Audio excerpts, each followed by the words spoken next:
entretiens, c'est important pour plein de raisons différentes. En fait, il va falloir voir ça d'un axe, enfin, sur plusieurs axes différents, puisque tant tout ce que je vais vous dire, ça va être utile pour les entretiens de recrutement. Alors, quand je parle d'entretien de recrutement, ça peut très bien être pour, en gros, le personnel civil qui veut intégrer les forces spéciales, où vous avez les entretiens recruteurs qui sont importants, qui sont un passage obligé, qui est un passage déterminant, mais aussi les militaires qui visent des unités spécialisées, donc ils vont passer parfois, et d'ailleurs pas parfois, c'est certain, par cette case entretien. Ça peut être pour les gendarmes qui passent enfin ceux qui veulent passer des concours au niveau gendarmerie, au niveau police. Ça peut être le gendarme qui est déjà gendarme et qui veut intégrer un groupe spécialisé, où là aussi, lors de ces tests, il y aura des entretiens. Et ça peut aussi être pendant votre votre carrière, vous allez faire plein de stages et très souvent, vous passerez en entretien. Donc, l'entretien, c'est quelque chose que vous allez vivre une première fois, mais que vous allez revivre très souvent. Il n'y a pas y a pas de secret, mais il y a des codes. Il y a des codes, c'est-à-dire qu'en fait, il n'y a pas 50 000 façons de le travailler. Il faut simplement avoir la bonne approche, comprendre l'objectif, comprendre le profil recherché. Voilà, il y a plein de petites choses comme ça qu'il va falloir aller chercher et maîtriser. Et c'est ce que je vais essayer en tout cas, c'est le sujet que je vais aborder ce soir avec vous. Vous allez voir que c'est assez large. On va aborder plein de petites thématiques. Mais avant toute chose, et je vais vous, déjà, pour ceux qui l'ont déjà fait, vous savez, mais pour ceux pour qui c'est pas encore le cas, je vais vous dire un petit peu comment je fonctionne quand on va travailler les entretiens. Il y a ceux qui ont déjà passé leur entretien, c'est validé, c'est derrière eux et ils vont pouvoir témoigner après. Et il y a ceux qui viennent de les passer, il y a ceux qui sont en attente, il y a ceux qui y passeront plus tard. Mais quoi qu'il arrive, même ceux qui viennent de passer des entretiens, il va y avoir des choses utiles à prendre pour les futurs entretiens que vous aurez. Parce que vous allez voir encore une fois que je vais aborder des situations différentes. Déjà, comment je fonctionne pour la plupart, alors on va dire qu'en majorité, parmi vous, les entretiens, quand on va aller travailler en P1, c'est des gens qui passent pour des recrutements FS. Donc, et en P2, ça va être des gens qui sont déjà en unité et on va travailler les entretiens pour des recrutements en interne ou alors sur la partie plus.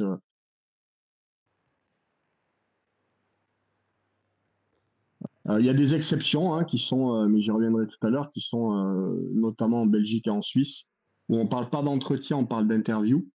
Et généralement, c'est parfois beaucoup plus long. En France, on est sur des formats courts. Là-bas, ils sont des fois, j'ai déjà eu un élève qui passait un entretien, ça a duré presque, je pense, plus de 2 heures. Donc, c'est encore différent. Là, comment je fonctionne? Comment je fonctionne? Eh bien, vous voyez que sur le mentoring, en fait, vous recevez une fiche avec des questions. Ces questions, elles sont en lien avec des thématiques. Vous travaillez à votre niveau dessus. Quand c'est à peu près clair pour vous, on s'appelle. On passe une bonne heure au téléphone, parfois et bien souvent plus. On va aborder chacune de ces questions. Je ne vais pas vous donner, moi, les réponses. C'est vous qui allez les créer, qui allez ouvrir le bal, on va dire. Mais moi, je suis là pour vous remettre dans l'axe et vous dire, OK, ça, tu peux pas dire ça, ça, oui, ça, non, tu peux dire ça comme ça. Enfin, voilà, on va travailler les éléments de langage, ce que j'aime dire, les éléments de langage, par thématique. Ensuite, vous prenez des notes. Ensuite, une fois que c'est fait, vous travaillez sur ces notes, donc vous affinez votre travail. Et ensuite, on passe à la phase 2, qui sont les entretiens blancs, où là, on se met en situation. Je prends des questions, enfin, voilà, on s'appelle pendant 15 minutes, 10 minutes, 20 minutes. Je vous pose des questions, vous répondez, je vous coupe pas la parole, on débriefe à la fin. C'est valide, c'est bon, c'est parfait, ben nickel. C'est pas bon, et ben on refait. Et on refait, et on refait, et on refait. Donc là-dedans, il y a une méthodologie, j'en parlerai aussi, et il faut travailler. Mais quand on sait sur quoi on doit travailler, comment on doit le faire, c'est déjà beaucoup plus facile. Le but, c'est quoi? Le but, c'est d'être en confiance pour éliminer un maximum de stress. Quand on va passer des entretiens, c'est parce qu'on a un objectif. On sait que c'est souvent une phase difficile parce que c'est toujours d'ailleurs les entretiens, très souvent, dans 80% des cas, une phase barrière. C'est-à-dire que si on se plante, c'est fini, tout s'arrête. On a beau être prêt physiquement, mentalement, tout ce qu'on veut. Si on fait n'importe quoi, si on n'est pas bon, si on ça n'arrive pas à se démarquer, si on ne matche pas, si on n'arrive pas à séduire, eh bien, ça peut s'arrêter, net, terminé. Et en fait, le parcours, soit il continue pas, soit il est fini. Donc, il faut vraiment prendre ça très au sérieux parce que c'est vraiment très important. Il y a beaucoup de monde et il y a très peu bien souvent, très peu de retenue. Actuellement, il y a énormément de postulants. Il n'y a pas plus de places que d'habitude, donc il y a une énorme concurrence. Et donc, eh ben, il va falloir être meilleur que les autres, il va falloir se démarquer. Et c'est tout l'intérêt de ce qu'on fait ensemble, c'est de vous apprendre à vous démarquer, à être meilleur, à séduire. Voilà. Ça, c'était pour introduire un peu on va dire le contexte sur cette préparation de ce soir. J'ai quelques notes. Alors, il faut que juste vous me dites, je vais pas voir l'écran. Juste dites-moi si vous m'entendez. Ah merde, putain, ça va être galère ça. Ouais, excusez-moi, en fait, je voulais faire un truc, mais le problème, c'est que je vais pas pouvoir le faire parce que vous n'allez pas m'entendre. Je crois pas que vous m'entendez. Là, vous m'entendez. Est-ce qu'il y en a un qui peut prendre la parole et juste me dire s'il m'entend dans 5 secondes là? Alors déjà, est-ce qu'il y en a un qui peut juste prendre, ouvrir son micro? Euh, Oui, ouais, Antoine, ok. Alors là, je vais juste, tu me dis, je reviens vers toi, bouge pas. Hop. Est-ce que là, tu m'entends ou pas du tout? oui, oui, on vous entend. Ah ben super, c'est parfait, ben nickel, impeccable. Ok. Alors, en Igo, on commence. La première chose sur cette prépa entretien, on va parler du contexte. Donc, j'ai parlé généralement, entretien, ça va être le contexte recrutement pour les forces spéciales. J'ai dit rapidement tout à l'heure, mais ça peut être un recrutement pour la gendarmerie, la police, etc. Mais aussi un recrutement en interne. Interne, ça peut être pour les forces spéciales, mais ça peut être pour les services spéciaux aussi. Vous verrez que c'est des entretiens qui sont menés un peu différemment. Je vous laisserai poser des questions spécifiques sur des unités et je pourrai y répondre, hein. Tous ces entretiens-là, je les maîtrise. Donc, je pourrais vous dire un petit peu tout ce que vous voulez que je vous dise à ce sujet, les groupes d'inter, etc. J'ai dit donc principalement en France, mais aussi pour les unités belges, suisses, etc. La première chose qu'il faut comprendre, c'est de se dire, OK, les recruteurs, les personnes qui vont mener l'entretien, les personnes que vous allez en face de vous, ben, qui sont ces personnes-là? Si on part on va prendre pour exemple l'entretien pour intégrer les forces spéciales, euh, qui sont les recruteurs que vous avez en face? Eh bien, généralement, déjà, ils sont plusieurs. Ce sont des personnes qui sont du milieu dans lequel vous souhaitez aller, donc ils connaissent parfaitement ce milieu. Et eux, quel est leur objectif à eux? Ben, ils recherchent un type de profil. D'accord? Ça, c'est important. Ils cherchent un type de profil, ils ont un profil type qu'ils recherchent, et c'est pour ça que ça défile, et puis ils prennent leurs notes, ils font leurs conclusions, etc. Donc ça, c'est les recruteurs, mais dans les recruteurs, vous pouvez aussi avoir parfois, on le retrouve dans certains types d'entretiens, des psychologues qui sont parmi les personnes qui sont en face de vous. Vous pouvez avoir 3 personnes, il y a 2 recruteurs, un psychologue ou une psychologue. Et la psychologue ou le psychologue a un objectif différent puisqu'elle ne connaît pas forcément le milieu dans lequel vous voulez aller. Par contre, elle va être sur plutôt une analyse comportementale. Détecter quoi? Est-ce que vous êtes quelqu'un qui est humble ou pas du tout? Est-ce que vous êtes quelqu'un qui a confiance en soi ou pas du tout? Qui est plutôt leader ou pas du tout? Qui a un esprit de cohésion ou qui en a pas? C'est ces petites choses-là, à travers des questions qui pour vous vont être complètement anodines, mais finalement, et je vous donnerai un exemple, hein, on va pouvoir se rendre compte de certains points. Par exemple, si je vous donne un exemple que j'ai déjà donné, hein, mais quand on vous demande peut-être quelles sont vos qualités, est-ce que vous pouvez nous donner vos qualités, vos défauts? Alors ça, c'est quelque chose que j'ai déjà abordé sur un autre webinaire sur des entretiens. Vous verrez que celui-là est encore différent parce qu'on va aborder d'autres choses, mais il y aura peut-être des similitudes. Si on vous demande quelles sont vos qualités, vos défauts, ce que je vous ai déjà dit, pour ceux qui l'ont écouté, je disais, ce qui est bien, c'est de donner deux qualités et deux défauts. Et pourquoi? Parce que si je donne bon, une qualité, un défaut, c'est un peu léger, dans le sens où on peut rebondir et vous dire oui, bon, ok, très bien, mais est-ce que tu as d'autres défauts? Est-ce que tu as d'autres qualités? C'est bien d'en avoir deux. On va pas vous en demander 50, mais je pense que deux, c'est le bon compromis, deux et deux. Par contre, il faut équilibrer. Si j'amène deux qualités, j'amène deux défauts. Pourquoi? Parce que si je commence à donner trois, quatre qualités et un défaut, je donne un exemple, hein, eh bien, on peut penser que vous avez un excès de confiance puisque vous trouvez plein de qualités mais pas de défauts. A contrario, si vous commencez à amener une qualité et quatre cinq défauts, on peut penser qu'il y a un manque de confiance en soi parce que vous trouvez plein de défauts et vous n'arrivez pas à vous trouver de qualité. Donc ça, c'est une question sur laquelle vous dites pas il va y avoir une analyse par rapport à ça, mais cependant, en fonction de ce que vous allez dire, on peut finalement se dire, ok, lui, ben, il a peut-être un manque de confiance en lui parce que, ben, par exemple, quand on lui demande ses qualités, ses défauts, ben, il se trouve pas de qualité et il se trouve plein de défauts. Donc il y a peut-être un problème. C'est un exemple et donc voilà, il faut faire attention. Il y a des petites choses qu'il faut savoir et il faut essayer de rester on va dire sur le bon chemin et pour éviter de se retrouver en porte-à-faux par rapport à ça. Alors juste une seconde, hop, parce qu'il y a quelqu'un qui essaie de rejoindre, voilà. Donc voilà pour ça. Donc les personnes que vous pouvez avoir en face de vous, j'ai dit que vous avez des recruteurs, donc les gens qui connaissent vraiment le job. Hein, ça peut être lors d'entretien métier, ce qu'on appelle d'entretien métier dans certaines unités. Donc c'est le chef de section, c'est vraiment la personne qui veut recruter quelqu'un pour son groupe, mais finalement c'est d'opérationnel à opérationnel. Les psys, mais aussi vous pouvez avoir des RH, vous pouvez avoir des gens, des autorités, des gens qui eux connaissent le métier, mais d'un œil un peu plus lointain, la spécialité d'un œil un peu plus loin, mais par contre qui sont plus sur voilà la gestion et donc qui vont plus avoir eu eux une analyse sur votre parcours, sur ces choses-là. Donc en fait, on peut avoir en face de soi plusieurs types de profils différents.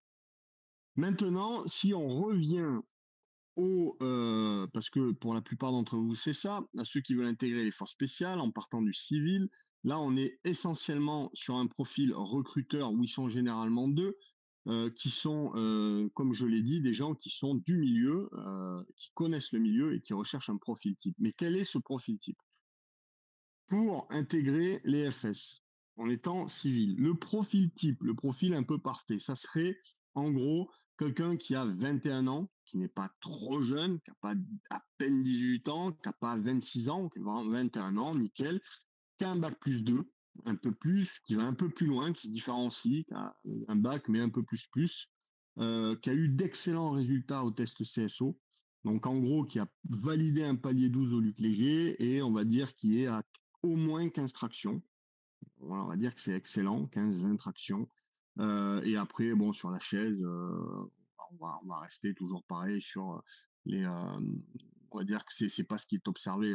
Si vous faites, si vous matchez sur le reste, généralement, on se plante pas à ce niveau-là.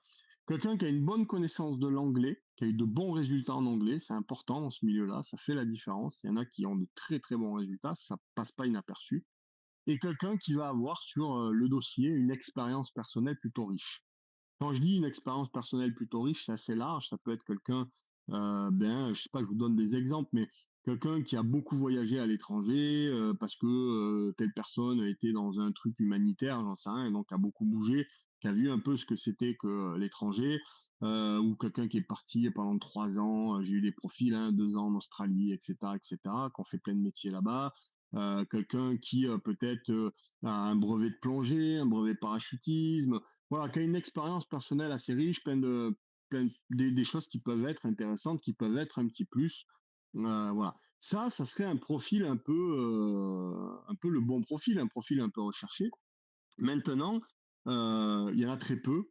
Et la réalité, c'est il y a le profil de l'individu. On a tous un profil différent. Vous avez tous un profil différent. C'est normal.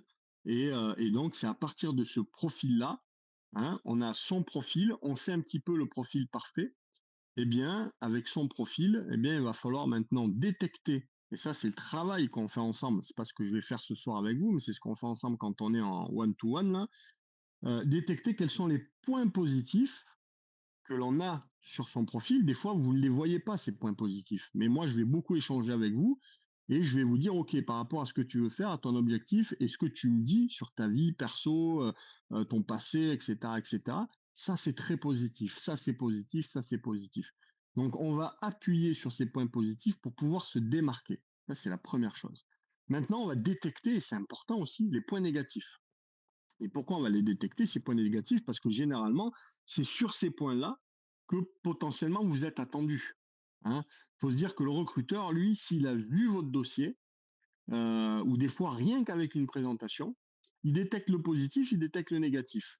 Le négatif, ça peut être l'âge. Quelqu'un qui a 26 ans, bon, ben ici, on sait qu'il est sur la limite. Ou ça peut être quelqu'un qui a à peine 18 ans, ou ça peut être, ouais, il peut avoir plein de raisons différentes, des résultats qui n'ont pas été terribles, qui sont passés limite au niveau CSO, etc. Donc, on va détecter ce négatif, c'est très important parce qu'on se dit, OK, bon, ben là, garçon, tu vas être attendu. Et donc, ce négatif, on va le transformer en positif. C'est possible, c'est complètement faisable. C'est-à-dire que de quelque chose qui, à la base, on se dit, bon, ben ça risque d'être problématique, au lieu de rester sur ça en disant, bon, ben, on verra bien. Non, c'est pas on verra bien. C'est, oui, je sais qu'on m'attend là-dessus. Eh bien, on va essayer de contourner ça pour le transformer en positif. Et ça, c'est pas le sujet qu'on va aborder, mais c'est quelque chose qu'on aborde encore une fois quand on s'appelle et qu'on travaille là-dessus. C'est le but de ça aussi. Le but surtout, ça va pas être d'ouvrir de mauvaises portes. C'est-à-dire qu'on peut avoir pas mal de points positifs, mais des points positifs, négatifs, pardon, mais qu'on n'est pas obligé d'exposer. On sait qu'ils sont là, on n'est pas obligé de les exposer, et donc on va faire attention dans les réponses qu'on va apporter, dans tout ce qu'on va dire, de pas ouvrir une porte qui pourrait amener à ces points négatifs. Ça, c'est des erreurs que beaucoup font.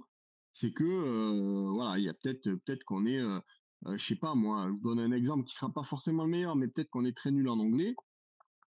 Et en fait, le but, c'est d'essayer de faire en sorte que ce sujet soit pas abordé. Alors, c'est pas le très bon exemple parce que vous êtes évalué, ils ont un œil dessus, ils savent.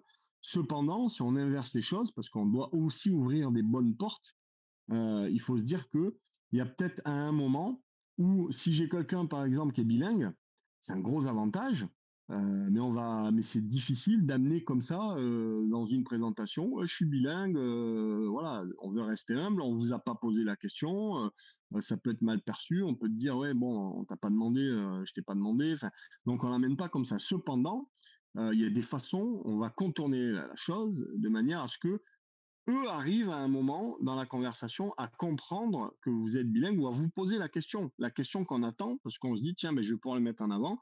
Et en fait, cette question va provoquer la chose. Par exemple, alors je sais pas s'il est là ce soir, mais je sais que j'ai un de vos camarades qui, par exemple, lui est bilingue et il est d'origine franco-irlandaise. Et donc, dans sa présentation, bah, c'est quelque chose qu'il disait, et forcément, ça a mené à poser un moment pour les recruteurs. Forcément, ça peut les amener à poser la question en savoir plus là-dessus. T'es d'origine franco-irlandaise, c'est-à-dire, eh bien voilà, mon père vit en Irlande, il parle pas du tout français, et depuis que je suis enfant, mes parents sont séparés, depuis que je suis enfant, voilà. Et donc on comprend très rapidement que ce candidat est bilingue. Et donc voilà, on vient d'amener quelque chose à partir d'un détail du début, et ça c'est valable pour plein de choses. Le négatif, on fait tout pour pas ouvrir les mauvaises portes. Le positif, on va tout faire pour ouvrir des bonnes portes, faire en sorte qu'on nous amène sur ces sujets pour se mettre en avant. Donc ça, c'est tout le travail qu'on fait et qui vous permettra de vous démarquer, parce que ça, c'est important. Maintenant, il y a différentes thématiques. Dans un entretien, dans ce milieu-là, on reste sur ce milieu-là, hein, ce milieu opérationnel, quel qu'il soit, il va y avoir plusieurs thématiques et il faut pas rêver, il n'y en a pas 50 et c'est toujours les mêmes. La première, et d'ailleurs même dans le civil, j'ai envie de vous dire, ça pourrait même se lier la plupart des thématiques, on les retrouve dans le civil, en fait, c'est universel presque. La première chose auquel vous n'échapperez jamais, c'est la présentation. Si vous y échappez, c'est parce que, et ça a été le cas là ces derniers temps, c'est parce que les entretiens sont hyper raccourcis, mais on y reviendra. Il y a trop de monde, donc ça peut pas durer 20 minutes, ça va durer moins de 10 minutes. Donc c'est pas qu'on veut pas que vous vous présentiez, c'est que eux ont regardé d'abord, avant de vous rentrer, que vous rentriez dans la salle, ont regardé votre profil et donc finalement savent qui vous êtes. Mais c'est pas toujours le cas. Et quand c'est pas le cas, ou même quand c'est le cas, des fois, on va vous demander de vous présenter. Donc la présentation, elle est très importante. Encore une fois, je vais pas rentrer dans le détail, c'est un travail qu'on fera ensemble. Il y a des choses à dire, il y a des choses à ne pas dire, il y a un ordre, on va dire, d'une certaine logique à amener, à mettre en avant. Euh, mais surtout, une présentation, c'est pas très long et c'est très clair. C'est-à-dire que quand vous faites une présentation qui est claire, déjà, c'est la première chose qu'on met en avant dans un entretien. Vous ouvrez la bouche, ça va être pour vous présenter. Donc les premiers mots qui vont sortir de vous, de la personne qu'on a en face de nous quand on est recruteur, c'est quelqu'un qui se présente. S'il fait une super présentation où tout est clair et on sait qui il est, quel âge il a, d'où il vient, qu'est-ce qu'il fait dans la vie, sa situation personnelle, euh, ce qui, voilà, son niveau scolaire. Voilà, si on a tous ces éléments-là, c'est très clair et tout de suite, ça pose quelque chose. Si vous avez quelqu'un qui arrive et qui commence à vous faire une présentation qui va durer 2 minutes ou qui commence à s'embarquer sur plein de trucs, déjà, ça annonce la couleur. Donc, limite, une simple présentation vous positionne. Il faut toujours imaginer, je viens de rentrer dans la pièce, et là, on ne parle que sur la partie éléments de langage, on ne parle pas sur le reste, on en parlera après, mais je viens de rentrer dans la pièce, j'ouvre la bouche, et à partir du moment où je vais parler, ce que je vais dire, c'est comme si vous aviez à côté un curseur et ça monte et ça descend. Donc là, déjà, une bonne présentation, vous montez tout de suite. Donc ça, c'est important. Donc ça, c'est la première thématique, la présentation. Ensuite, la deuxième thématique, ça va être les motivations. Forcément, vous allez avoir des questions qui portent sur vos motivations. Ces questions, elles peuvent être, on y reviendra après, je vais détailler après les thématiques. Euh, donc je vais pas revenir maintenant. Je vais juste citer les thématiques là. Donc les motivations. Ensuite, vous allez avoir l'aspect, une thématique sur, on va parler d'aspect un peu famille, personnel.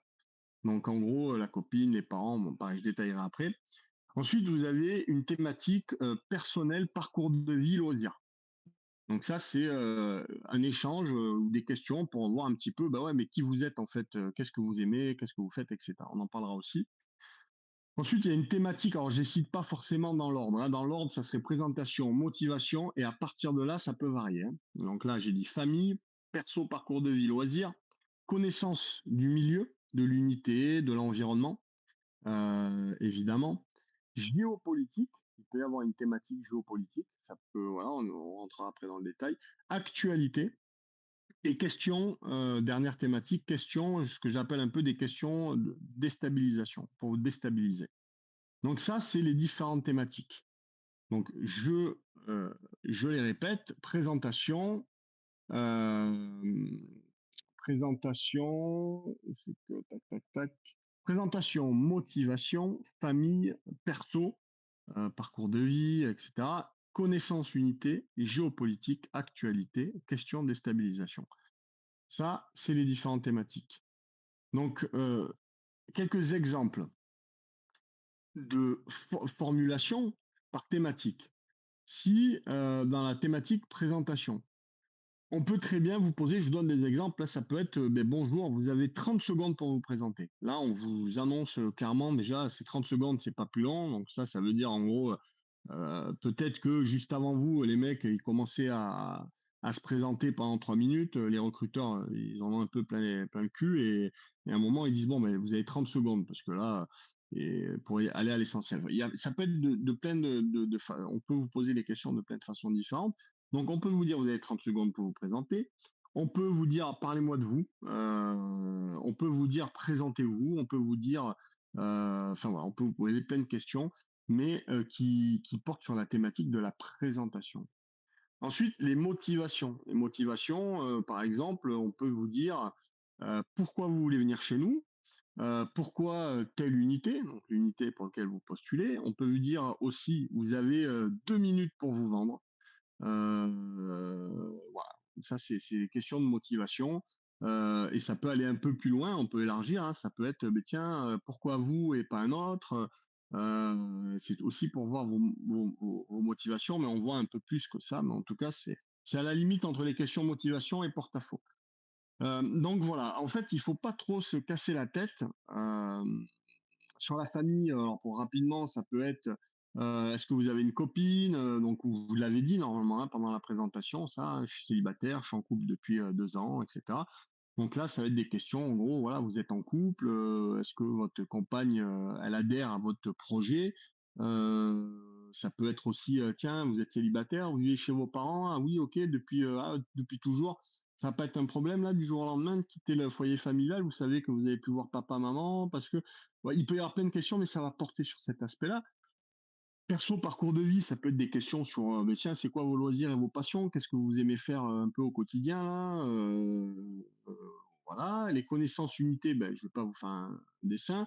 La géopolitique, ça peut être des questions sur, les capitales. Est-ce que vous connaissez les capitales et cetera? Alors il faut bien s'attendre aussi, alors tiens, j'en parle aussi parce que j'ai encore eu des retours aujourd'hui là-dessus et c'est un peu à chaque fois comme ça. Il y a des priorités. On peut pas tout maîtriser.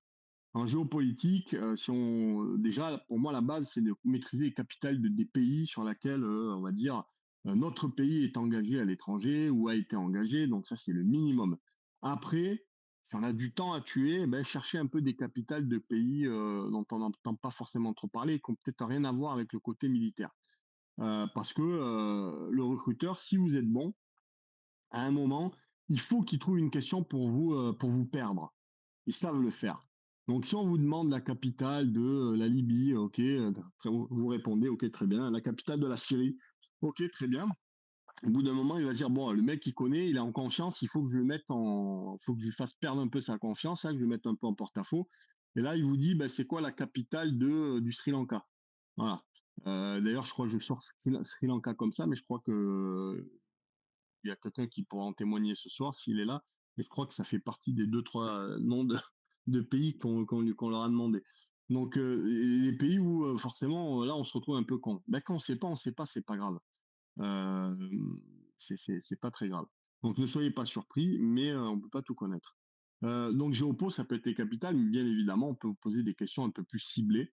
Et des fois, ben, il faut une pierre de coups, hein, c'est-à-dire qu'on vous pose des questions sur l'actualité et géopolitique. Hein, vu le contexte qu'il y a aujourd'hui, par exemple, ce serait bien évidemment, vous n'allez pas vous présenter à un entretien quel qu'il soit si vous n'êtes pas en lien avec ce milieu-là, si vous n'êtes pas au minimum au fait de ce qui se passe aujourd'hui, notamment sur les conflits actuels là entre l'Iran et Israël, entre Israël et la Palestine, entre la Russie et ah là là, bon bref, tous les conflits, on va dire, et l'Ukraine, pardon, tous les conflits qu'il peut y avoir dont on entend parler, bien évidemment, vous devez être un minimum au courant, vous informer. Et s'informer, ça ne veut pas dire lire des livres sur le sujet pendant des heures ou des jours, mais au moins suivre les grandes lignes et comprendre un peu ce qui se passe. Et ensuite, les questions de stabilisation, eh bien là, ça peut être tout et n'importe quoi. Ça peut être des questions qui vont porter sur quelque chose, sur de l'actualité, ou votre avis peut vous mettre dans une situation délicate. On peut très bien vous poser une question politique, par exemple. Je vous donne quelques exemples. Ça peut être si c'est au moment des élections, on vous dit tiens, ben tiens, on va vous parler un peu des extrêmes, des partis extrêmes, et vous demandez votre avis sur un parti. C'est délicat, c'est des sujets délicats. Donc on ne peut pas pencher la balance totalement à droite ou totalement à gauche. Il faut donner un peu son avis, mais il faut quand même rester un peu neutre malgré tout, parce qu'on ne sait pas qui on a en face de soi. Il faut toujours avoir un avis, bien évidemment, mais il ne faut pas non plus ne commencer pas à rentrer dans des extrêmes, parce que ça peut être très mal perçu et ça peut mettre fin un petit peu, ça peut brusquer et ça peut être problématique, quoi. Bien, c'est évident hein, ce que je dis, hein, mais voilà. Après, ça peut être des questions, et ça aussi, ça arrive, et dont un de vos camarades qui est là ce soir et qui en témoignera, euh, m'avait donné cette question qu'on lui avait posée, que j'avais trouvée en plus très intéressante. et on lui avait dit, «Tiens, ça va le faire sourire». Je le sais.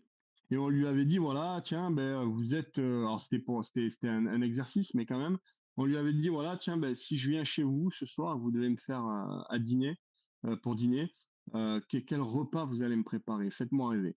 Et là, ben, moi, je trouve ça très intéressant parce que ben, ça permet de voir, ben, la réponse peut être intéressante entre quelqu'un qui va commencer à vous sortir des trucs hyper raffinés, hyper recherchés, et celui qui va vous dire: «Ah, je vous fais un poulet avec des frites». Bon, eh bien, on peut imaginer plein de choses. C'est des questions un peu, voilà, qui arrivent. C'est des questions qui arrivent, qui peuvent arriver, dans ce type-là. Et moi, c'est dans la case déstabilisation que je la pose, ou originalité ou autre. Mais ces questions qui arrivent, on peut vous dire aussi, des questions toutes simples, mais tiens, c'est quoi le dernier livre que vous avez lu? Comme ça, d'un coup, on vous arrête en plein milieu. C'est quoi le dernier livre? C'est quoi le dernier film? C'est quoi ton film préféré? C'est quoi ton livre préféré? C'est des questions auxquelles on n'est pas préparé, on s'y attend pas. C'est ça des questions de déstabilisation. Voilà. Donc vous avez donc des thématiques que j'ai citées, et puis voilà. Donc dans famille, oui, j'avais noté copine. Ouais, bon, en fait, je les ai évoquées déjà, tout ça. Ensuite, comment aborder ces thématiques? Parce que là, on parle de thématiques, on se concentre sur ces thématiques, et comment on va travailler ces thématiques? Alors là, c'est là où c'est important. Et là aussi, je pense que, je ne sais pas si un de vos camarades est présent, mais s'il est présent, il vous en parlera. Parce que lui, on a travaillé la fiche, on a fait des entretiens blancs, et il avait pas mal de difficultés, il se sentait pas à l'aise, parce qu'il n'arrivait pas à mettre en place la bonne méthode. Et maintenant qu'il a mis en place la bonne méthode, il y a eu un fossé. Il se sent beaucoup plus à l'aise et ça va beaucoup mieux. La méthode, c'est quoi? C'est de surtout ne pas se dire, dans telle thématique, je m'attends à ce qu'on me pose cette question-là et donc je vais répondre à cette réponse. Non, l'entretien, c'est pas ça. Je ne dois pas chercher des questions précises pour apporter des réponses précises. Surtout pas. Sinon, elles n'arriveront jamais et on va vous poser une question qui sera différente et vous allez bugger et vous dire: «Ah, mais j'avais prévu avec ce que je dis et comment je fais», etc. Non, hein, là, c'est différent. Ce qu'il faut faire, c'est se dire, imaginez que vous avez un sac, plusieurs petits sacs, voilà. Chaque sac correspond, chaque sachet correspond à une thématique avec le nom de la thématique sur chacun de ces sachets. Et à l'intérieur de ces sachets, vous allez y mettre, vous, des éléments de langage, euh, qui vont être plein d'éléments de langage qui sont en lien avec cette chose, avec cette thématique-là. Et en fonction de la question qu'on va vous poser, peu importe comment elle sera formulée, elle portera sur la thématique. De près ou de loin, elle portera dessus. Vous n'aurez qu'à aller chercher dans vos éléments de langage que vous maîtrisez, parce que c'est vous, ça vous représente, et créer votre réponse tranquillement, sans difficulté, tout en étant à l'aise et avec originalité, puisque ce sera beaucoup plus simple. Les seules choses dans lesquelles on n'a pas, qui fonctionnent, la seule thématique qui est, on va dire, qui est imposée, c'est comme ça et c'est pas autrement, on va dire que c'est la thématique présentation. Pour le reste, non. Non, plusieurs éléments de langage par thématique et non des réponses construites. L'idée, c'est de créer pour vous, le but, c'est de créer plusieurs mots-clés qui vont activer ces éléments de langage. Si, par exemple, je donne un exemple, vous voulez mettre en avant pourquoi vous voulez intégrer notre unité, voilà, donc on s'est donné plein de mots-clés, en fait, plein de thématiques, enfin, dans la thématique motivation, pourquoi vous voulez intégrer cette unité. On se dit, tiens, ben, je vais mettre en avant parce que c'est une unité qui est dans une dominante de l'action et c'est quelque chose qui me plaît. Je vais mettre en avant le fait que cette unité, je sais que le parcours est particulier, c'est des forces spéciales. Je sais que ce parcours est long, il est fastidieux, il y a beaucoup d'obstacles à franchir, etc. Et je veux mettre en avant le fait que ce soit difficile, eh bien, c'est quelque chose qui m'attire. Parce que j'aime pas rester dans ma zone de confort. J'ai besoin pour m'épanouir de me lancer des défis, de faire face à la difficulté. C'est comme ça que j'avance dans la vie, ça me plaît. Et donc, naturellement, c'est aussi pour ces raisons-là que je veux intégrer et me lancer ce défi, intégrer votre unité. Eh bien, là, c'est tout un blabla que je viens de vous balancer comme ça. Eh bien, je ne vais pas apprendre ce blabla par cœur. En fait, ce que je dois me dire, c'est simplement me créer un mot qui va me permettre de déclencher ce blabla. Et le mot, par exemple, pour déclencher ce blabla, ça va être sortir de sa zone de confort. Ça va être, enfin, je vous donne des exemples, hein. Ça va être faire face à la difficulté, l'engagement. Voilà, en fait, trouver le mot qui représente ces paroles-là, et en fait, vous le balancez dans ce sac, dans cette thématique. Et puis, si on vous pose la question, bah, pourquoi vous voulez venir chez nous, vous allez penser tout de suite à sortir de sa zone de confort, et vous allez même pas dire sortir de ma zone de confort. Tout de suite, vous allez lancer votre blabla en disant, eh bien, ben, par exemple, le fait que ce soit une formation de ce que j'ai pu voir particulièrement longue, difficile, avec beaucoup d'obstacles, eh bien, c'est quelque chose qui m'attire naturellement, tout simplement parce que j'ai pour habitude. Enfin voilà, vous sortez votre blabla. Donc c'est comme ça qu'il va falloir travailler pour être capable de répondre à tout moment et en toutes circonstances à toutes ces questions qu'on pourra vous poser. Et cela fait que vous serez confiant. Parce que, en fait, on n'a pas le stress de se dire, si on me pose cette question, qu'est-ce que je vais dire? Absolument pas. Vous savez que vous serez interrogé sur des thématiques, et vous savez aussi que vous serez en mesure de répondre parce que c'est clair dans votre tête, voilà, ça vous représente vous, hein, le but c'est pas d'inventer des choses, c'est de détecter et de savoir mettre en place le langage qui va bien pour faire ressortir ce qui vous représente. Bien entendu, moi je suis là pour vous aider à trouver tout ça, c'est le but, hein, parce que sinon ça peut être un peu compliqué en fonction du profil, etc. Moi je vous accompagne dans cette démarche, mais c'est pas moi qui fais votre entretien. Ensuite, la durée. Euh, donc, ce que je disais, pardon, c'est créer plusieurs mots-clés activant des éléments de langage. Donc, insérer les éléments de langage en activant rapidement ces mots qui sont liés à des idées. Maintenant, la durée des entretiens, il faut savoir que les entretiens peuvent durer 10 minutes, voire même un peu moins. C'est le cas actuellement, le mois de juin, pour ceux qui passaient en entretien avec une unité en particulier. Il y avait beaucoup de monde et les entretiens duraient 9 minutes. Euh, et donc c'est très rapide et c'est limite embêtant parce que à la fois on se dit bon ben c'est court, mais c'est embêtant parce que 9 minutes, eh ben, il va falloir être très bon.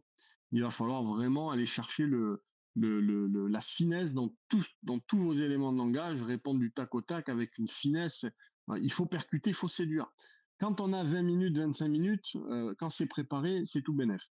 Celui qui n'est pas préparé, ben, tant pis pour lui, ça se verra. 25 minutes, ça va se voir. Mais tant mieux pour vous, parce que vous, si vous êtes là, c'est préparé. Il y a personne qui y va sans être préparé. Ça, c'est hors de question. Donc, c'est tout bénef pour vous. Quand c'est court, c'est un peu embêtant parce qu'on se dit, bah, tiens, est-ce qu'il va réussir à détecter tout ce que j'avais à dire, alors qu'il y a peut-être des mecs qui sont un peu bancals et qui, ben, malgré tout, en 10 minutes, ont réussi à passer un peu au travers et vont faire peut-être bonne impression, alors qu'en réalité, c'est pas le cas. Ben ça, c'est le problème du temps, c'est le problème des recruteurs en fonction du nombre de candidats. Des fois, ils n'ont pas le choix, donc bon, ben voilà, c'est ce qui fait on va dire un petit peu la qualité des recruteurs. Est-ce qu'ils sont très bons, ils sauront vous poser les bonnes questions pour détecter les bons profils? Est-ce qu'ils le sont moins? Ça dépend. Donc en tout cas, ça peut durer de 10 minutes à plusieurs heures, comme je disais, dans certaines unités. J'ai vu des entretiens à 2h30, bon, c'est très particulier. Mais sinon, généralement, la moyenne, c'est 20 minutes. C'est entre 15 et 20 minutes. Ça, c'est la moyenne, on va dire. Quand tout va bien, ça va durer 15-20 minutes. Rarement plus, rarement moins. Il faut pas non plus se tordre l'esprit en se disant ah moi ça a duré 10 minutes, les autres c'était 20 minutes, mais moi ça a duré que 10 minutes, ou moi ça a duré 30 minutes et les autres c'était que 10 minutes. Non, peu importe, ça dure le temps que ça dure. C'est pas quelque chose qu'il faut se mettre comme barrière psychologique, absolument pas. Mais ça, on en reparlera. Ça fera partie dans quelques instants du retour que vous devez avoir en sortant des entretiens. Maintenant, il faut comprendre ce qui est important à savoir surtout, parce que là, on a parlé principalement d'éléments de langage, de blabla en fait, hein. Mais c'est qu'une partie, ça, hein. Il va y avoir plusieurs parties, et on va dire trois, qui vont faire votre entretien, qui vont déterminer la réussite de votre entretien. La première, bien évidemment, c'est la plus difficile, on va dire, puisque c'est tout ce que vous allez dégager par la parole. c'est les éléments de langage, c'est est-ce que vous faites la différence, est-ce que vous arrivez à séduire en parlant, la façon dont vous parlez, voilà, c'est le langage que vous amenez, est-ce que quand vous parlez tous les 3 mots, vous faites vous faites des fautes, enfin voilà, on vous comprend à moitié, est-ce que vous, enfin voilà, ça c'est important, bien évidemment. Donc ça, c'est la première partie sur laquelle vous êtes, entre parenthèses, évalué.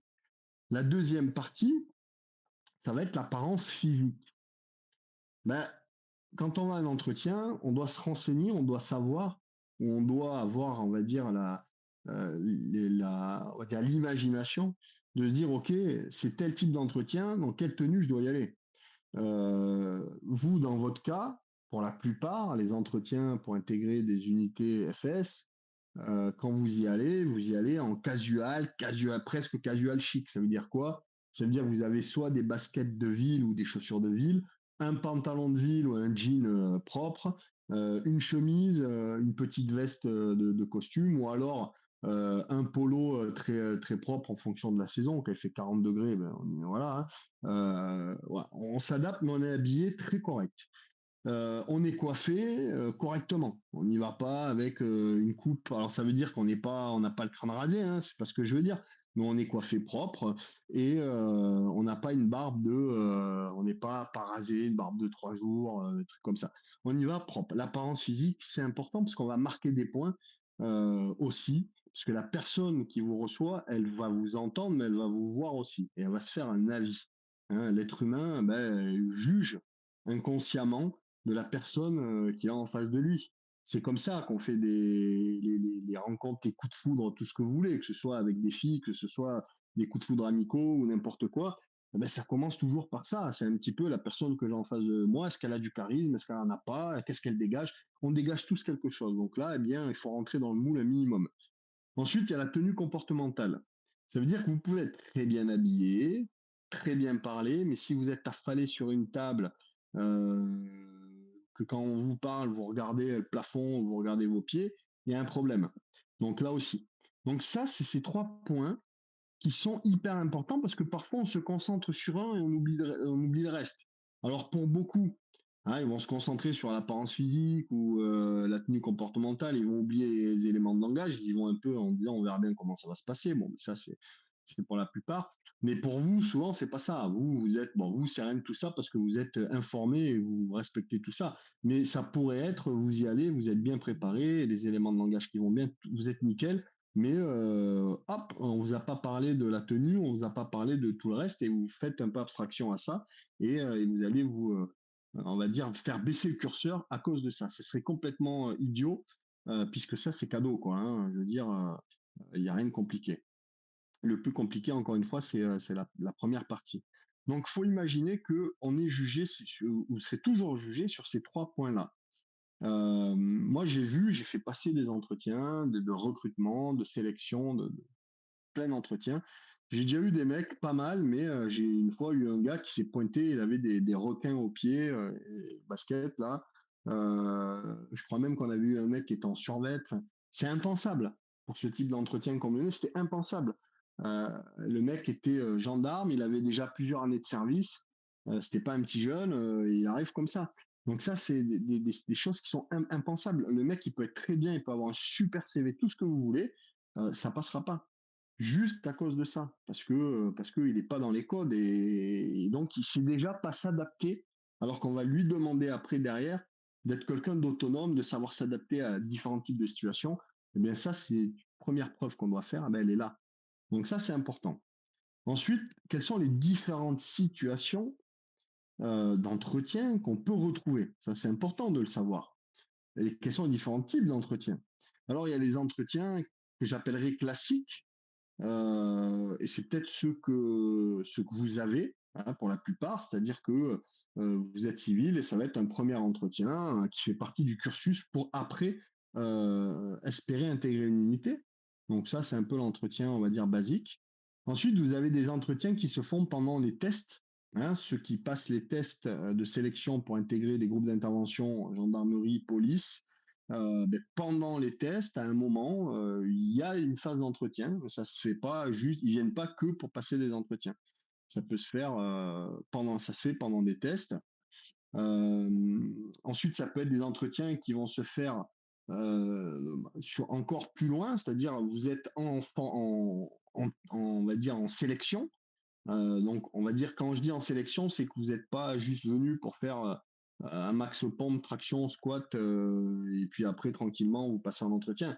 Ça veut dire, en gros, que vous êtes déjà dans le dur. Ça va durer une semaine, 2 semaines, peut-être. Ça va être les tests GCP, GCM, la deuxième phase des tests pour les groupes d'inter, où on vous met déjà dans le dur. Et pendant cette phase-là, vous allez avoir des entretiens. Et vous serez en manque de lucidité, bien souvent. C'est le but aussi. Hein. On peut avoir un entretien au début, on peut avoir un entretien pendant, quand vous êtes dans le dur, et un entretien à la fin. Voilà, ça c'est différents types d'entretiens, fin de test, fin de stage, etc., que vous pouvez retrouver. Tout ça c'est important parce que vous allez réagir différemment. Si vous êtes en manque de lucidité, vous n'avez pas dormi depuis je ne sais pas combien de jours, vous êtes sur les nerfs, on vous met la pression, etc. L'entretien que vous allez avoir, généralement, c'est pas un entretien formel, parce que c'est là où on va en venir après, c'est quels sont les types d'entretiens, et pas dans quelle situation, mais les types d'entretiens. L'entretien très formel, c'est l'entretien que vous allez avoir vous, en règle générale. Pour les entretiens classiques, généralement, sont assez formels. On n'est pas là pour vous mettre la pression pendant X temps, on n'est pas là pour être copain, on est là pour échanger avec vous et voir qui vous êtes, vos motivations, etc. C'est assez formel.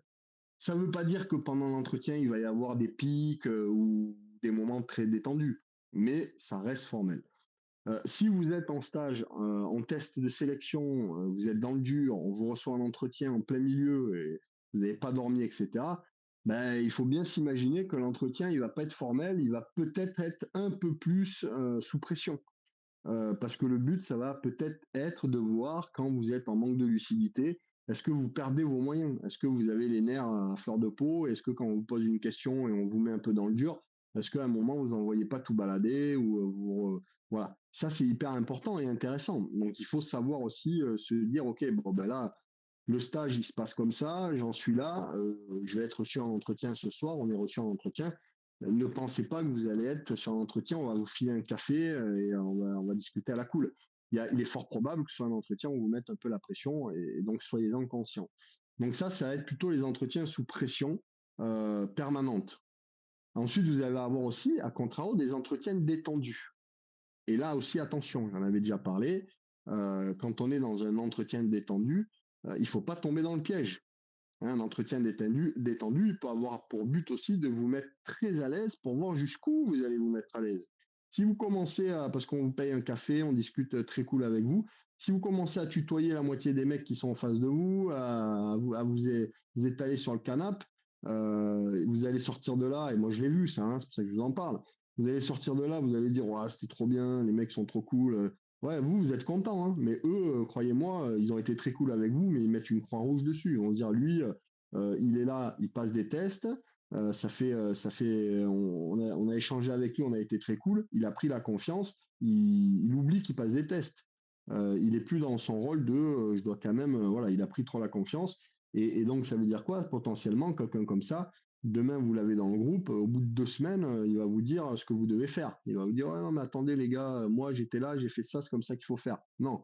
Donc, en fait, tout ça, il y a des raisons à tout. Hein. Donc, attention. Et puis, vous avez des entretiens mixtes. Et c'est peut-être le plus compliqué. Ça peut être des entretiens qui démarrent, qui sont assez formels, puis d'un coup, on va vous mettre la pression, et puis d'un coup, ça va redevenir formel, puis ça se calme, c'est plutôt cool, et puis on vous remet la pression. Ça, c'est difficile parce qu'on est déstabilisé en permanence. Mais voilà. Mais quoi qu'il arrive, il faut faire focus sur tout ça. Il faut simplement se dire que à partir du moment où vous rentrez dans un entretien face à un jury, face à des formateurs, des personnes qui vont être là pour vous analyser, pour échanger un entretien, euh, ne bloquez pas sur ce qu'il y a après le mot entretien quand j'évoque ces thématiques. Ne bloquez pas sur détendu, sous pression, très formel ou mixte. Bloquez simplement sur entretien. C'est un entretien. Vous savez que ça peut se passer de 1000 façons différentes et que c'est normal. Mais encore une fois, sachez une chose, c'est que ces gens-là, ils font leur job. Et un jour, vous serez à leur place.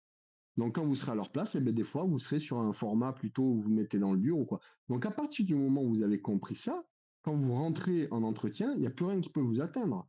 S'ils sont très sympas, vous dites, je suis en entretien, donc je reste sérieux, je montre que je suis motivé, je garde un minimum un peu le sourire, hein, je suis pas là en train de faire la gueule, et que ça se passe comme ça, qu'on me mette la pression dans tous les sens, ben, je garde mon sang-froid, c'est fait exprès, ils sont là pour me tester, je le sais, j'en suis conscient, donc je gère, il n'y a aucun problème, c'est le jeu, je l'accepte. Donc, peu importe la situation, restez vous-même, et voilà, ça c'est hyper important. Ensuite, les retours, quand on sort d'entretien, ça je le vois très fréquemment, quand vous avez fini vos entretiens, eh bien, qu'est-ce qui se passe? Dans 85% des cas, on vous mettra dans le doute. C'est-à-dire que vous, quand vous sortez, premier truc que vous me dites quand on fait un petit débrief, alors comment ça s'est passé? La plupart, hein, 80-85%, vous allez me dire, bah, je sais pas trop, je sais vraiment pas trop quoi en penser. Je dirais pas que ça s'est mal passé, ça s'est pas non plus, je pourrais pas dire que ça s'est bien passé parce que il laisse rien transparaître et je sais pas. Mais bon, vous êtes content de vous, mais vous savez pas. Donc ça, c'est, on va dire ce que je vais mettre, je vais appeler ça le doute. On va vous mettre dans le doute dans 85% des cas. Ensuite, il faut savoir qu'il y a peut-être 5% où c'est négatif. Et quand je dis c'est négatif, ça veut dire quoi? Ça veut dire que en fait, vous sortez, vous savez que c'est mort, quoi.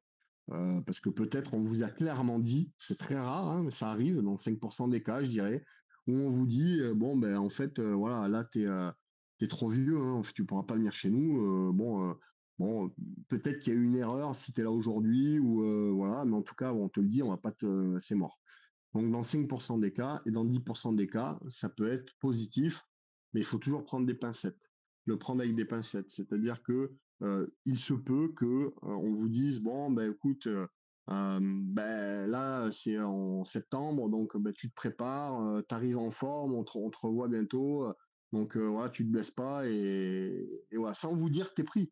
Mais en gros ce qu'on vous dit, vous vous dites bah ouais les mecs ils m'ont dit ça donc normalement sans me dire oui c'était oui.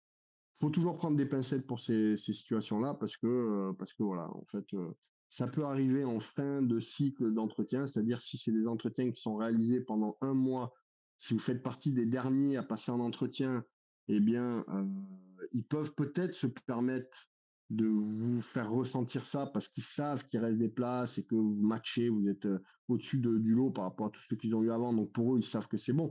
Mais si vous passez en début et qu'on vous dit un peu ça, prenez-le avec beaucoup de recul parce que ils peuvent à ce moment-là se laisser un peu se dire ouais super mec et tout, sauf qu'en fait il reste encore 100, 200 mecs à passer derrière vous et peut-être qu'il va y avoir des mecs super bons et finalement vous allez vous retrouver hors de la liste et vous vous êtes parti avec cette optique positive et finalement non.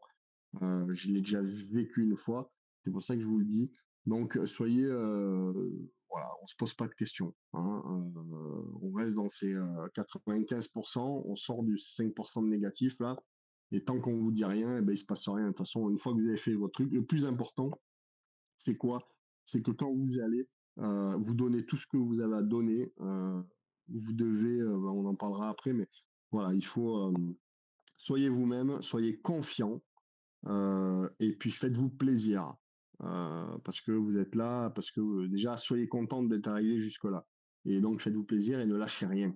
Voilà. Ensuite, les formateurs, j'en ai parlé, je crois, tout à l'heure. Bon, ils sont généralement, pour ceux qui veulent intégrer l'FS, ils sont généralement deux, mais encore une fois, il peut y en avoir plusieurs. Hein, quand c'est des recrutements en interne pour les unités spécialisées ou FS, mais en interne, il n'y a pas de deux, hein, ils peuvent être quatre, cinq. Il y a des autorités. Quand je dis des autorités, c'est pour que vous compreniez, mais on va dire des officiers. Il peut y avoir voilà, hein, des médecins, il peut y avoir voilà, différents types de profils, mais bien souvent, vous pouvez vous retrouver dans une pièce avec 5-6 mecs devant vous. Donc, ça peut être un peu impressionnant, mais c'est encore une fois, hein, vous savez ce que vous valez, et quand on arrive et qu'on a confiance en soi, tout en restant humble, et qu'on a confiance parce qu'on a travaillé, pas parce qu'on est quelqu'un qui a un excès de confiance, mais parce qu'on a travaillé, eh bien, faites-vous plaisir. Et voilà. Et n'attendez pas à ce qu'on vous regarde avec des sourires en disant ah, ils montreront pas. Mais ça aussi, si vous en êtes conscient, c'est pas problématique. Donc voilà. Le comportement, ben, il peut être souvent différent et encore une fois, c'est beaucoup de jeux de rôle aussi, hein, en fonction des profils, des situations. Ils vont adapter des profils différents. Mais l'objectif pour vous, c'est toujours le même, ça va être de séduire. Hein. Ça, c'est très important. Je dis toujours que vous devez séduire les personnes qui sont en face de vous. Euh, Quand vous sortez de là, ils doivent se dire, quand la porte se ferme, ils doivent se dire, ah, ce mec-là, je l'aime bien. Ce mec-là, il me plaît bien. Ce mec-là, je l'aime bien. Il est sympa. Il a un bon profil. Il a l'air motivé. Voilà, il me plaît bien, quoi. Parce qu'il y a quelque chose qui fait que vous avez marqué. Et c'est ça le but. Le but, c'est ça. Il faut vous dire, c'est comme un rendez-vous avec, voilà, vous êtes célibataire, vous allez sur les réseaux, les sites de rencontres, vous rencontrez une nana. Ses premiers rendez-vous, bah, vous y allez pas comme un fruitos là sur une chaise derrière un bar. Bah, voilà, vous allez essayer de séduire, vous allez rentrer dans son jeu. Enfin, je vais pas vous faire des cours de séduction, mais en tout cas, c'est le but. Hein, et c'est là où vous allez valider ou pas valider. Hein. Donc, c'est la même chose d'une certaine façon. L'environnement, il n'est pas forcément en lien avec le type d'entretien que vous allez avoir. Hein. Comme je disais, il peut être parfois l'entretien peut être parfois très froid, très formel ou très détendu. Mais l'environnement, il peut être différent. Vous pouvez vous retrouver dans un entretien où vous avez une chaise avec une table en face. Ça fait un peu interrogatoire en prison. Vous pouvez vous retrouver dans une pièce où vous avez un canapé, une cafetière. On vous met asseyez-vous dans le canapé, tranquille. Voilà. Ça annonce le type d'entretien, mais ça veut rien dire. C'est tout aussi déstabilisant. Imaginez juste une seconde. Qu'on vous fasse rentrer dans une pièce, c'est un peu la popote, là, il y a un canapé, café, tout ça.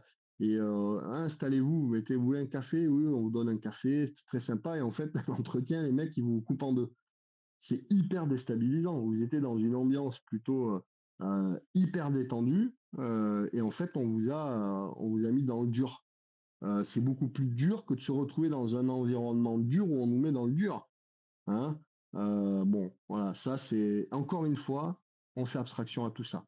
Ça c'est vraiment psychologique et ça peut vous faire perdre vos moyens, arrêter d'analyser, d'essayer de comprendre. Donc il n'y a rien à comprendre. Encore une fois, soyez vous-même, motivé, essayez de séduire, détendu. Voilà, je répéterai toujours ces choses-là. Donc il y a le avant et le après entretien à ne pas négliger. Ça c'est important. Pourquoi? Parce qu'un entretien, il ne commence pas quand vous êtes rentré dans la pièce. L'entretien, il commence à partir du moment où on vous a invité dans des locaux. Hein, on vous dit rendez-vous à tel endroit, vous arrivez la veille. Et ben, si vous arrivez la veille, ben, vous allez peut-être avoir quelqu'un qui va venir vous chercher à l'entrée, qui va vous amener dans une chambre, voilà, ben, c'est démarré. Donc faites bonne figure du moment où vous êtes là jusqu'au moment où vous quittez. Dans certaines unités, on vient vous chercher à l'entrée, on vous amène dans une salle d'attente, vous passez votre entretien, on vous ramène à l'extérieur. Et pendant ces phases de je vous amène, je vous ramène, la personne, elle discute avec vous. Donc vous pouvez vous dire, ah ben c'est le mec qui m'accompagne, il est sympa. Et le mec, il va vous dire, ah tiens, alors c'est passé comment, et machin, et toi tu fais quoi, et machin. Hein. Dites-vous que c'est comme si vous étiez en entretien. Commencez pas à taper la confiance et à dire, ah ouais, machin, nana, ou en fait, voilà, c'est comme si vous étiez en entretien. Ça aussi, je le dis parce que dans certains cas, c'est comme ça que ça se passe. Et voilà. Soyez observateur en fonction de l'objectif que vous avez. Mais pour ceux qui postulent pour des unités, on va dire un peu spécialisées, plutôt dans lequel j'étais, quand vous allez passer des entretiens, soyez observateur. Observez l'extérieur quand vous rentrez, s'il y a des affiches, des panneaux, dans la salle d'attente, comment c'est foutu, dans le bureau, parce qu'on peut très bien, en plein milieu de l'entretien, vous dire, ah mais tiens, quand tu étais dans la salle d'attente, là, il y avait une affiche, c'était quoi? Tiens, quand tu es rentré, c'était écrit quoi sur le portail? Ça fait partie du job, mais encore une fois, ça, c'est des choses qu'on aborde pour des profils qui veulent intégrer ce type d'unité et pas forcément avec tout le monde. Donc ça, c'est un petit peu. Il faut faire attention aussi aux faux profils. C'est des choses qui existent. Encore une fois, en fonction de vos objectifs. Mais vous avez des unités dans lesquelles vous allez postuler ou vous pouvez vous retrouver en salle d'attente, vous êtes plusieurs, personne ne se connaît, mais tout le monde discute, et là-dedans, vous pouvez très bien avoir un faux profil, un faux candidat. Hein, le mec, il est là, il est assis avec vous, il vous pose des questions et machin, il tape la confiance, il peut faire, voilà, et en fait, vous le savez pas, mais ce mec-là, en fait, il a rien, c'est pas un candidat, quoi. Et après, il va dire, ah ben, dans la salle d'attente, il était bien lui, ah ouais, il était super.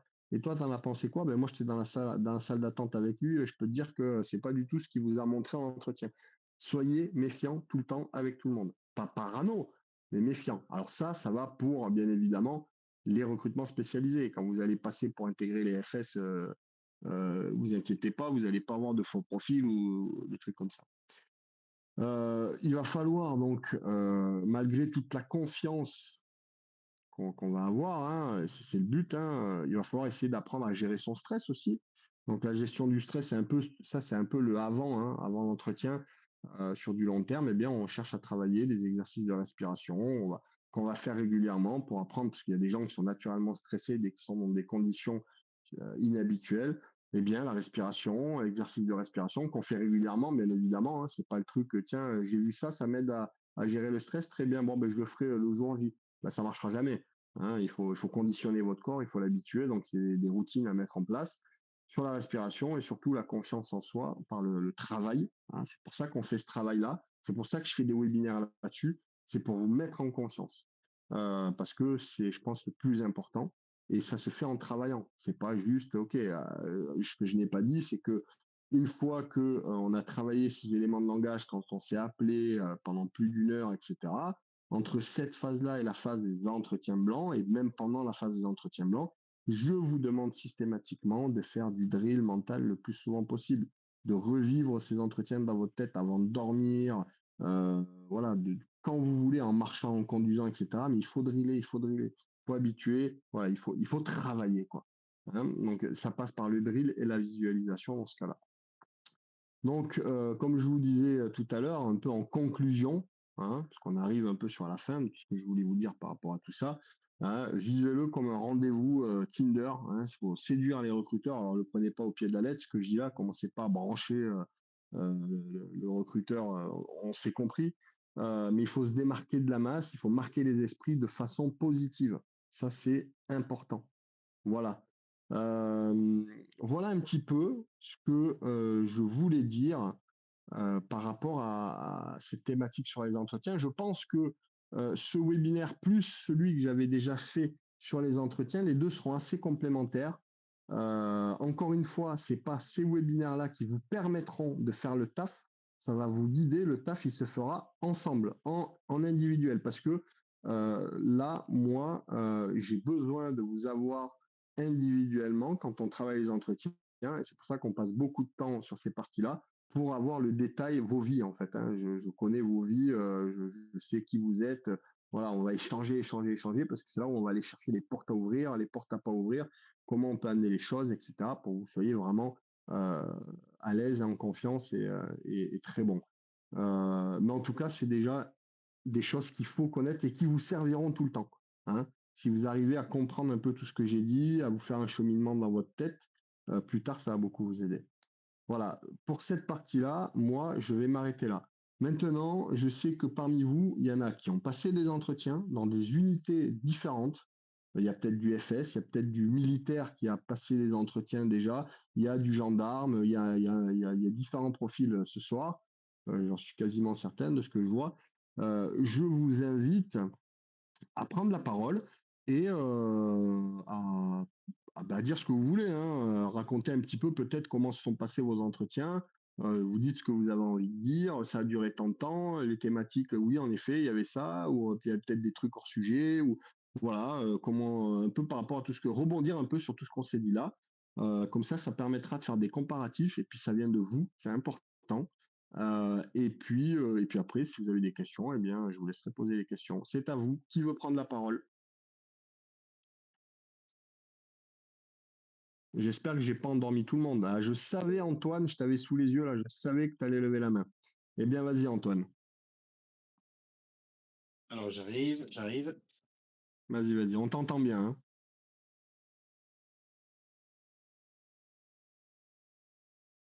Désolé, je quittais la maison. Ah oui, alors moi, l'entretien, ça s'est un peu passé, un peu à l'opposé de ce qui était prévu. Ça a duré 1 heure, une bonne heure et à la fin, ils étaient assez ouverts avec moi, ils m'ont plutôt fait comprendre que c'était positif. Alors que, bah, le recrutement pour mon unité, spécialisée, c'était en début d'année, donc au tout début. Et franchement, bah, c'est comme avait dit Guillaume, hein, c'est un genre de salon, j'avais un canapé, une chaise et j'étais franchement assez ouvert. C'était un entretien, je m'attendais à un truc un peu plus dur et en fait, c'était quelque chose de très humain et j'étais vraiment très intéressé par qui j'étais, vraiment ma personnalité, ma vie, mon vécu et cetera et je fais le parallèle parce que, j'ai pas eu des résultats CSO, terribles. J'ai fait, 10 points plus que léger. Là, aujourd'hui, j'ai 26 ans et il m'avait compté 14 fractions. Donc pour vous dire que, je pense que ce qui compte le plus, c'est qui vous êtes, de nature et ce que vous projetez. Voilà, parce que bah, en réalité, vous on va impressionner personne, hein. C'est des mecs qui sont sûrement d'actifs ou qui l'ont été, qui ont vu des choses, voilà et c'est pas en arrivant en faisant 20 tractions et palier 12 au luc léger qu'on va les impressionner. Faut, je pense, vraiment montrer qui vous êtes et c'est vraiment le plus important. Si déjà, vous passez l'entretien, c'est que physiquement, ils se sont dit, «Bon, ça peut le faire». Voilà. Eh bien, merci Antoine pour ton intervention. Tu as dit plein de trucs intéressants, hein, c'est hyper important. Donc là, ben, on revoit un entretien qui est plus long parce que c'est pour une unité différente. Donc je vous dis qu'il y avait plusieurs catégories. En effet, donc là, on est sur le format un peu plus long, plus détendu, un peu plus conversation, échange. Donc quelque part, moi, je mettrais, je suis pas là pour juger les gens qui mènent les entretiens, mais pour moi, c'est la bonne méthode. Mais ils peuvent se le permettre parce que ils n'ont pas 40 personnes dans la journée, et donc ils prennent le temps d'analyser qui ils ont en face d'eux, et donc voilà. Et donc, bien évidemment, ils sont pas là pour juger de résultats physiques. Les résultats physiques, c'est très simple. Ce qu'il faut se dire, pour que vous le compreniez, euh, quand vous déjà, vous allez voir, ça va être peu bizarre ce que je vais dire. Mais quand vous tous, alors peut-être pas tous, parce que moi je fais du mentoring, donc ceux qui se renseignent au départ, qui disent bon ok, le mec il fait ça, il fait ça, il fait ça, c'est différent. Mais prenez quelqu'un qui va vers un coaching et qui dit voilà, moi je veux me préparer pour rentrer des forces spéciales et je veux prendre un coach qui va me faire une prépa physique. Souvent, ces jeunes, pour eux, il n'y a que ça, c'est le physique. Ils associent ce milieu-là au physique. Bien évidemment qu'il faut être bon physiquement. Mais ces gens-là, souvent, ils restent focus là-dessus. Et avec leur coach, ça va être, ah, tu fais combien de tractions, ah, tu fais combien de pompes, ah, tu fais. Mais en fait, ça ne n'échangera du début jusqu'à la fin que sur ça. Mais en fait, ça, si on regarde ça avec un œil extérieur, c'est valable juste pour les tests CSO. Ou les tests d'entrée quand on intègre les premiers tests que vous faites quand vous partez sur un cursus GI. C'est n'importe quelle unité en fait. N'importe quelle unité des forces spéciales, des services spéciaux en France, en Belgique ou en Suisse, toutes ces unités fonctionnent pareil. Je les ai toutes eues, j'ai eu des élèves de tous ces milieux-là, que ce soit les forces spéciales belges, paracommando, que ce soit la Suisse, tout, c'est toujours pareil. Le GI, le RAID, le GAO, enfin tout est pareil. Vous avez toujours la première étape, vous êtes évalué sur des minima. On ne vous demande pas d'être capable d'encaisser. On vous demande de réussir à faire un certain nombre de répétitions sur des exercices type. Le seul truc que vous devez d'encaisser, c'est d'enchaîner, être capable quand même d'enchaîner. C'est pas violent, hein, mais de passer des pompes en traction à la corde sans dire ah j'ai plus de bras à la corde parce que j'ai fait. C'est la seule petite partie. Mais après ça, c'est fini. À aucun moment on va vous dire après ah oui t'es une merde. Non, non. Ensuite c'est pas là-dessus qu'on vous évalue. On vous évalue sur votre capacité à être lucide le plus longtemps possible parce que physiquement, vous êtes encore solide et vous arrivez à encaisser. On vous évolue sur votre capacité d'analyse dans les situations difficiles. On va vous évaluer sur la rusticité. sur le mental, et on vous pousse à bout. Est-ce que vous tenez le choc? Est-ce que vous avez un bon cheminement psychologique pour passer le cap? On va vous évaluer sur des entretiens dans ces différents débuts. C'est ça. C'est que ça après. Et c'est ça qui vous donnera la clé pour intégrer. Et une fois que vous intégrez, c'est pareil. Moi, j'ai 23 ans d'armée derrière moi, uniquement dans ces milieux-là. J'ai aucun souvenir, une fois dans ma vie, où on m'a dit tiens, tu dois faire un max de traction, tiens, tu dois faire un max de pompe. Jamais. Jamais j'ai vécu un stage où non, jamais on m'a fait faire ça. Par contre, on m'a fait faire on m'a fait crapahuter pendant 4 heures, 5 heures d'affilée, en faisant tout et n'importe quoi, et on regardait pas si je faisais 10 pompes ou 50 pompes, on regardait si à la fin j'étais encore là. Donc c'est différent. Et donc, beaucoup se trompent. Et là, on a un exemple type, c'est quand vous avez des recruteurs qui sont intelligents, eux, je ne veux pas dire qu'ils s'en foutent de votre niveau physique. Si vous êtes là, si vous êtes là, c'est que vous avez passé le cap qui était demandé. Dans les CSO, il y a un agrément à FS. Si vous ne l'avez pas, on ne vous envoie pas aux entretiens. C'est aussi simple que ça. Si vous êtes aux entretiens, c'est que c'est derrière vous tout ça. Vous l'avez passé. Maintenant, vous pouvez très bien arriver avec des résultats limites. Et ça, c'est important à comprendre. Hein. Faut pas se mettre dans la tête que parce que il y a écrit que l'agrément, c'est par exemple 10 tractions, 10 au luc léger ou 10,5 au luc léger, et puis je ne sais pas combien de squats ou de temps au gainage chaise. Si vous arrivez avec le minimum, ben, tant mieux, vous êtes là, mais ça va être le point négatif sur lequel il va falloir travailler pendant l'entretien, parce qu'on sait très bien que même si vous êtes limite, on va vous attendre là-dessus. Les mecs vont vous dire, bon, par contre, tu es là, mais tu as vu tes résultats. Donc là, il va falloir être encore meilleur que les autres. Si vous n'êtes pas meilleur que les autres, c'est mort. Donc autant arriver avec le maximum du minimum demandé. Hein, si vous arrivez, que c'est 12 au luc léger, 12 c'est le max, on ne vous demandera pas 13, on ne vous évolue pas au-dessus. Donc si vous arrivez avec 12 au luc léger, avec 15 ou 20 tractions, tant mieux si vous êtes au-delà. Mais je veux dire, on ne vous posera pas de questions là-dessus. Si vous êtes à partir de 15, alors quoi qu'il y a certaines unités, vous faites un peu au-dessus, mais à partir de 15, 12 au luc léger, voilà, on ne vous pose pas de questions, on ne vous emmerdera pas avec vos résultats physiques, etc. Ce ne sera pas le sujet. Et donc, il faudra être bon sur le reste, bien évidemment. Mais voilà, c'est ce qu'il faut comprendre. Donc ça, là, par exemple, Antoine, lui, dans sa situation, ben voilà, il a eu la chance d'être sur un entretien un peu plus long où il peut s'exprimer, il peut montrer qui il est. Il a travaillé, il a réussi à exprimer des choses. Il n'avait pas peut-être le niveau max du minimum requis, mais il avait le minimum requis. Et ça lui a permis quand même de passer ce cap-là. Donc voilà pour ça. Est-ce que, du coup, est-ce qu'il y en a d'autres? Oui, Cédric, ben super. Je crois que je vous étais un peu les deux que j'attendais sur ces deux formats complètement différents. Alors, on n'est pas sur les deux formats sur un format FS pur, mais je te laisse la parole, Cédric. Ok, bonsoir à tous. On m'entend bien? Ouais, nickel, c'est good. Super. Moi, c'est Cédric, j'ai 26 ans. Je suis avec Guillaume en coaching depuis bientôt 10 mois. Et moi, je veux rentrer au GIGN, mais avant, il faut rentrer en gendarmerie. Donc, j'ai passé le concours sous-officier gendarme, c'est ma 3e fois, donc en externe. Les 2 premières fois, j'ai été éliminé à l'oral, voilà. Pas au sport, pas à la psy, c'est à l'oral. Donc, d'où l'importance de travailler vraiment cette partie-là avec Guillaume. Comme a dit Guillaume, en fait, absolument tout est vrai. Hein. J'ai pu le tester du coup sur le terrain, que ce soit bien se connaître, bien se présenter, défauts, qualités, son parcours. Quelque chose aussi qui est bien avec Guillaume, c'est savoir amener ses défauts en qualité.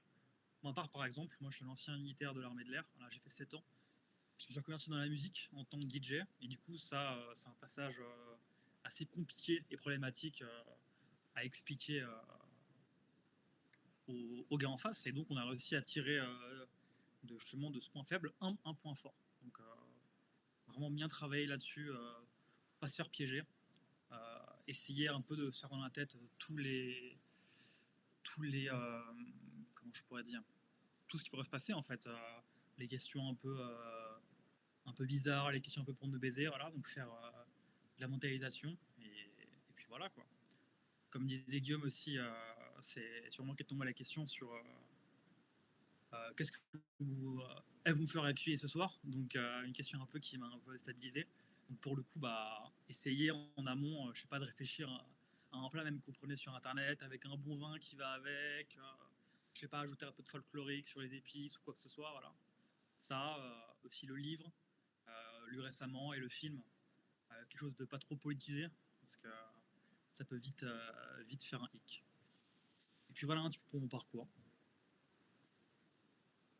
Eh ben merci Cédric. Donc De rien. voilà, c'est intéressant parce qu'on a des profils qui sont différents et c'est bien aussi. Et on se rend compte que bah, de toute façon, il y a le plus facile pour vous tous là, le plus facile c'est enfin le plus facile oui et non. J'ai envie de dire c'est les formats FS parce que les formats FS on les connaît par cœur. On sait très bien où vous êtes attendu. Je sais pas s'il y en a, je pense pas, sinon vous aurez pris la parole. Mais ceux qui passent les entretiens quand on travaille et qui passent les entretiens format FS derrière, il y a aucune surprise. Hein. C'est toujours pareil, c'est limite. Voilà, c'est presque les mêmes questions, c'est voilà. Et je pense que la grosse difficulté en règle générale sur les entretiens, elle vient des recruteurs. Euh, Parce que et quand on sort d'un entretien, le plus important, si on a travaillé, ben vous avalerez la pilule quoi qu'il arrive, parce que, enfin quoi qu'il arrive, plus ou moins longue, mais en tout cas vous y arriverez parce que vous savez que vous avez donné le meilleur de vous-même. Et après, c'est souvent, malheureusement, je le dis, hein, je le pense, hein, c'est souvent comment dire, et je vais dire de la malchance. Hein, quand vous avez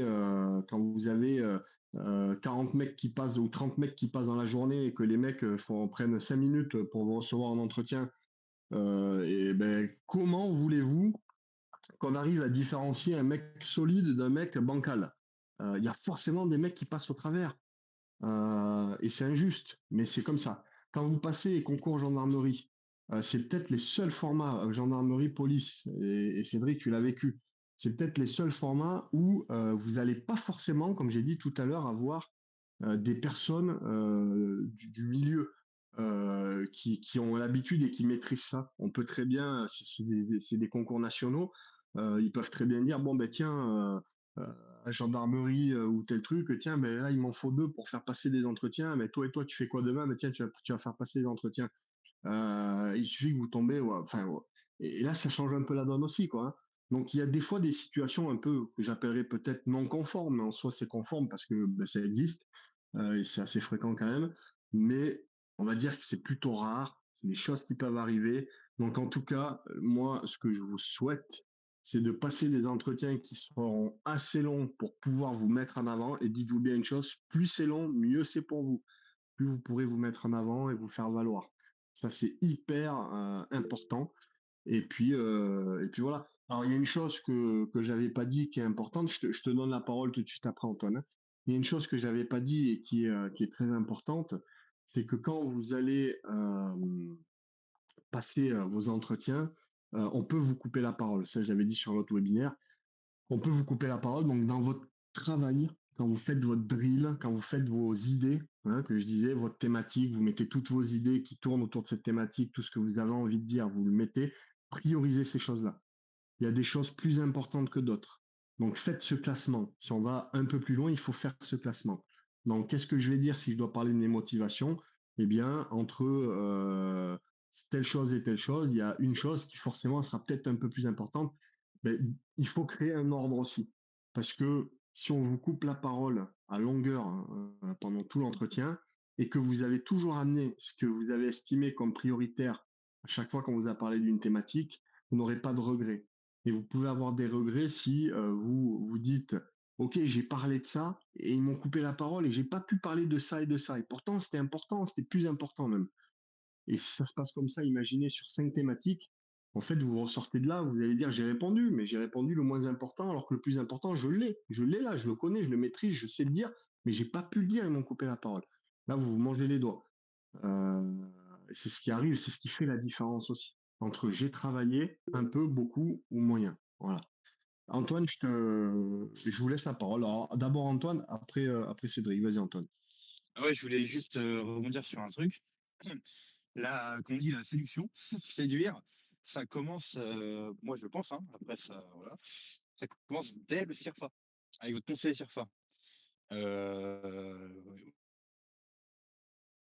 il y a ce qu'on appelle la note de gueule, je répète un peu ce que j'entends, c'est ultra important et tout a un impact sur votre candidature. Donc le conseiller CIRFA, il faut se mettre dans la poche aussi. en étant vous-même toujours, bien évidemment.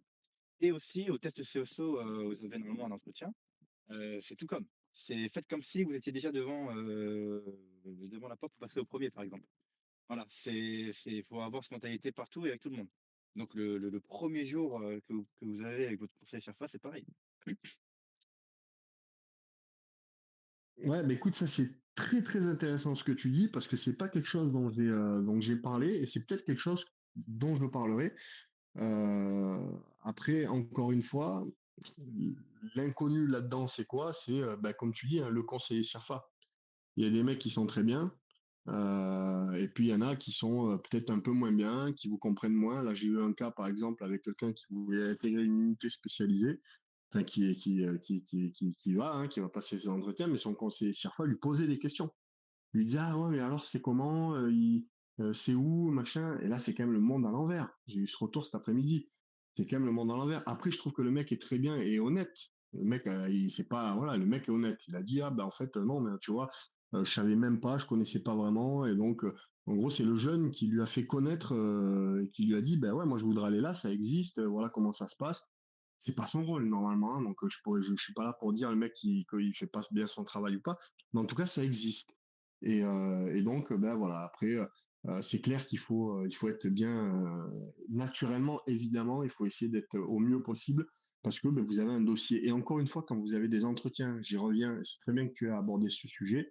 Quand vous avez des entretiens comme il y a actuellement, qui durent 9 minutes, qui durent 10 minutes, qui sont très courts, parce que il y a beaucoup de monde peut-être et que les mecs ils peuvent pas se permettre de prendre une demi-heure avec tout le monde. Mais ils vont beaucoup s'appuyer sur votre dossier. Et si vous avez un dossier qui est assez solide, parce qu'on dit que pendant les tests SO, bon comportement, parce que vous êtes toujours observé partout où vous irez, eh bien c'est toujours un plus. Et peut-être que c'est ce qui va jouer. Hein. Eux ils font déjà un avis, puis ils viennent confirmer en posant deux trois questions comme ça pour dire ah ouais, bah, ok, d'accord, machin. Donc oui, en effet, c'est important ce que tu as dit, c'est très important. Merci Antoine. Cédric. Oui, donc pour continuer un peu sur la séduction, comme disait Antoine, ça m'est revenu tout à l'heure. Comme tu nous as dit, donc il faut vraiment séduire hein, le jury, comme un peu un date. Moi, j'ai eu la chance, un peu avant mon oral, de faire un oral blanc avec un officier en gendarmerie qui préparait d'autres officiers pour l'école de guerre. Quelqu'un qui s'y connaît un petit peu, je pense aussi. Et il m'a conseillé, par exemple, sur un oral, là, classico en gendarmerie ou autre, de commencer de façon un peu plus sérieuse. Si jamais on connaît les grades, c'est une bonne chose de pouvoir les dire. Et deuxième partie, pouvoir être un peu plus détendu. Si le jury, bien sûr, l'accepte. Donc ça, au moins, on a un peu deux phases comme ça. Aussi, autre chose, pour parler avec le jury, on a différents canaux qui existent. Donc il y a la parole, mais il y a aussi les gestes, en fait. Moi, le premier, au début, quand je passais des oraux, j'avais les mains, du coup, pas croisées, mais un peu enfermées sur moi. Et le fait d'avoir justement les mains qui bougent, en même temps démontrer avec les mains, euh, ce qu'on dit, ça permet de captiver plus le jury. Euh, voilà. Donc, apprendre aussi les tics de langage, les tics de mouvement qui peuvent induire un stress et montrer au jury qu'on a le stress, comme bouger les jambes, se gratter la tête ou des choses comme ça. Ça, je pense que c'est intéressant à se renseigner. Et dernière chose, moi, sur l'oral en gendarmerie, on présente du coup un sujet. Et en plus du canal oral et gestuel, on a un tableau à disposition. Donc si jamais dans d'autres types d'entretiens on vous propose, je pense que c'est intéressant d'utiliser pour, je sais pas, démontrer des idées ou ces choses-là. C'est tout pour moi. Ouais, ben merci Cédric, parce que là, tu insistes sur l'attitude comportementale que j'évoquais tout à l'heure. Et en effet, si on va plus loin sur cette thématique, si on va plus loin dans le détail, si on veut vraiment pousser le truc, et c'est ce qu'il faudrait faire, hein, il y a bien évidemment toute la gestuelle qu'on peut avoir, même dans la façon de parler. Il y a beaucoup, moi je le vois quand on fait les entretiens blancs, des fois, et c'est des réflexions que je peux faire à certains, on est en situation. Hein, c'est plus moi et vous, c'est le recruteur et vous. Et des fois, j'ai des mecs, ils me répondent, ils me disent ouais. Ou alors, ils vont faire des fois. Et là, je vais leur dire, je vais dire, ok, c'était pas mal. Par contre, tu as vu, quand je te demande que tu me dis ouais, ne dis pas ouais. Parce que ça, c'est un truc, tu dis oui. C'est un truc, tu t'en rends pas compte. On n'a pas l'habitude. On dit ouais, trois quarts du temps. Mais là, en fait, il faut faire attention à toutes ces petites choses. On a tous des petits tics comme ça. Et donc, il va falloir essayer à travers des personnes extérieures, de détecter ces petites choses-là, parce qu'on les détecte pas soi-même, on est habitué, et donc on s'en rend nous-mêmes pas compte. Donc, il y a que des personnes extérieures qui peuvent le voir et le dire. Et après, il faut travailler, il faut faire un focus là-dessus. Donc voilà. Eh ben, écoute, merci pour ton intervention. Merci. On va s'arrêter là. Ça aurait été une longue soirée, mais très intéressante, en complément de ce qui avait déjà été fait. Et ce n'est qu'une ébauche de ce qu'on fait ensemble, encore une fois, où on rentre vraiment dans le détail individuellement. Donc, vous voyez que en fait, finalement, c'est quand même une grande histoire, hein, ça. Hein. Les entretiens, c'est pas juste, tiens, comme vous pouvez peut-être voir sur Internet. Bon, déjà, je crois que personne ne le fait. Peut-être que certains le font un peu. Et c'est pas, tiens, on a 30 minutes de visio, et puis, ou tiens, t'as une fiche, et puis c'est réglé. Ça suffit pas. Hein, il y a bien plus que ça. Donc, oui, ça prend du temps, oui, c'est d'énergie, mais pour moi, c'est hyper important parce que c'est une étape qui fait que, voilà, c'est 50% du boulot, quoi. Hein. Moi, ça me ferait chier de préparer quelqu'un pendant des mois et des mois, qui va être hyper assidu, qui va être hyper engagé physiquement, discipliné, tout ce que vous voulez, et de bâcler le travail pour les entretiens et se planter. Voilà. Alors après, attention, vous vous plantez, vous vous plantez. Hein, c'est encore une fois, ça peut arriver. Il y a des injustices. Si ça arrive, eh ben, on recommence, on revient, on recommence. On lâche rien. C'est pas grave. On en tire des leçons. Et je l'ai vécu aussi, hein, avec certains. Mais voilà. Mais en tout cas, le but, eh ben, c'est de passer l'obstacle. Hein. Et croyez-moi, il y a beaucoup, beaucoup, beaucoup d'échecs et, euh, et on n'en a pas tant que ça. J'en ai pas tant que ça à ce niveau-là. Pour le coup, la raison, elle est là. Hein. C'est qu'il y a du taf et puis ça paye et puis c'est comme ça qu'il faut que ça se passe. Donc voilà. Donc merci à tous d'avoir été présents ce soir. Un grand merci à tout le monde. Si jamais certains d'entre vous sont sur le stage, donc je rappelle, hein, week-end prochain, pas ce week-end-là, mais le dernier week-end de juin, le 27, stage de 48 heures ici. Ça va être cool. Euh, il y aura moins de monde que prévu parce que, bien évidemment, ça c'est un peu le manque de sérieux de certains d'entre vous quand même. Hein. Quand je fais un groupe, bon après je sais que aujourd'hui on a 50 000 groupes, 50 000 trucs, et puis bon, les informations elles sont des fois un peu mal ventilé, mais que je dis, si vous êtes sur le groupe, c'est que vous êtes sur le stage, sinon vous quittez le groupe.